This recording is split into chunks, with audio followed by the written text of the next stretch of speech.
La teoria dell'abbastanza. Sì, del fatto che noi vogliamo sempre di più, no, siamo abituati a voler sempre di più, non accontentarci mai. Quando iniziamo a apprezzare quello che abbiamo, allora la vita è un po' più felice. Ciao a tutti, questo è The Never The Vener, un podcast in cui ogni venerdì andiamo a incontrare storie vere di veneti veri. Oggi con noi abbiamo Giulia Ballarin, 19 anni, pianista, selezionata per una masterclass in Finlandia sul tema della felicità, globetrotter e tante altre cose.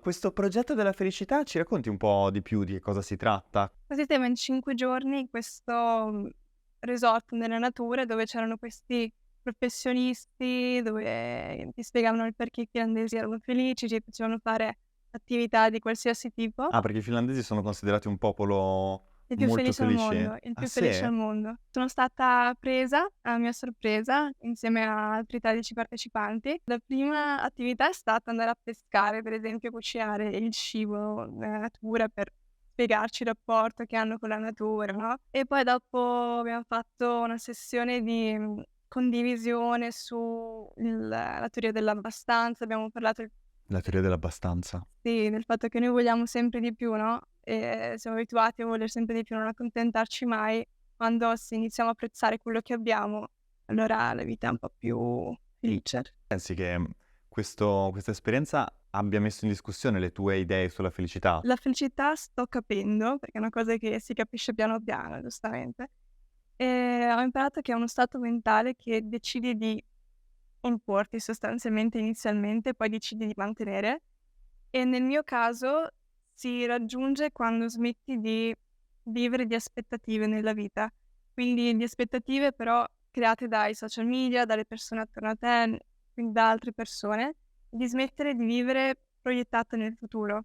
E una volta che smetti di proiettare il concetto di felicità in qualcosa di futuro, appunto, no?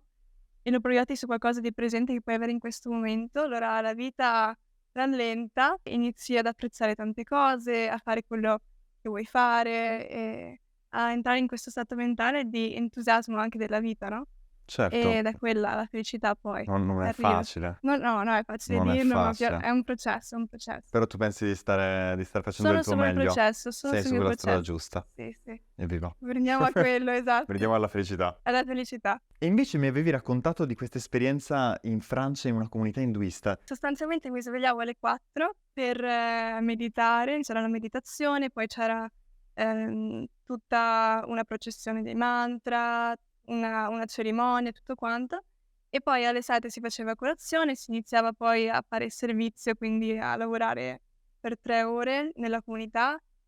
Pranzo, lavoro altre 2 ore, e poi un'altra cerimonia, meditazione, e poi cena e andavo a dormire Una sostanzialmente. cosa quasi monastica, mi Sì, viene da abbastanza. dire. Sì, era in un ashram, Ci un spieghi tempio, cos'è? Se lo spieghi a me che sostanzialmente sono ignorante. un tempio induista, Ok. sostanzialmente. Quando tu viaggi trovi persone anche simili a te e se non le trovi simili è ancora più bello, no, perché ti confronti, hai molti più stimoli, puoi fare molte più esperienze perché, io voglio bene, come abbiam detto a Bodega, sono nata qua, però è una realtà limitata.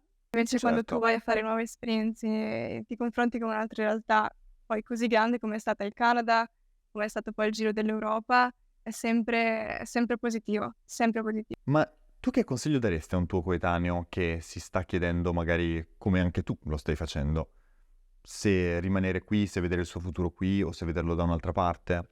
Io penso che questi anni siano gli anni dove una persona è giusto che provi, viaggi, faccia esperienze, conosca persone diverse. Quindi io consiglio sempre di viaggiare, sempre di uscire dalla propria zona di comfort perché puoi solo trarre lezioni, imparare qualcosa. E quindi il mio consiglio è se una persona vuole partire, di non pensare solo alle cose negative che potrebbero succedere, di non trovare sempre scuse per posticipare la data della partenza, semplicemente parti, vai. E prova e vivi perché dopo sarai grata di aver avuto il coraggio di essere partita. Prossimo viaggio? Vale, vale, Quando? vale. Quando? Non lo so, o quest'anno o il prossimo anno, però sicuro, Allora presto a Bali. a Bali. Giulia, è stato un piacere. Grazie a te, Grazie. piacere.